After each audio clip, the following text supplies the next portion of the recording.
கரூர் மருத்துவக் கல்லூரி மருத்துவமனையில் உள்ள பிணவரையில் இறந்த அனைத்து உடல்களையும் குளிர்சாதன பெட்டியில் வைப்பதற்கு போதிய வசதி இல்லாத காரணத்தால் அன்றைய இரவில் உடற்கூறாய்வு செய்வதற்கு மாவட்ட ஆட்சித்தலைவருடைய சிறப்பு அனுமதி பெற்று உடற்கூறாய்வு மேற்கொள்ளப்பட்டது.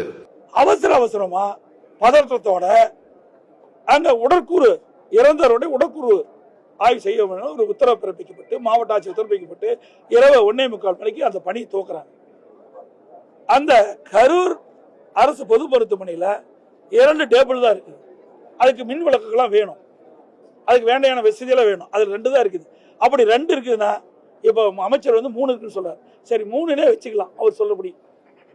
அந்த 3 டேபிள்ல இன்றைக்கு கிட்டத்தட்ட 39 பேர் இறந்ததை எப்படி உடற்கூறு செய்யும்?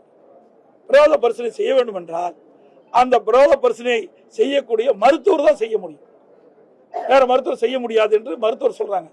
அப்படி அந்த மருத்துவமனையில் அவ்வளவு மருத்துவர் இல்லை.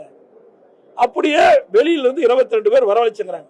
அப்படி வெளியிலிருந்து 22 பேர் வளைச்சாலும் அங்கு இருக்கின்றது முதல்ல இங்க அமைச்சர் சொன்னதை பார்த்தா 3 டேபிள் தான் இருக்கு சொல்றாங்க. 3 டேபிள்ல 1:45 மணியிலிருந்து நான் 8 மணிக்கு போகும்போது 31 பேர் உடற்கூறு ஆய்வு செய்யப்பட்டு விட்டது.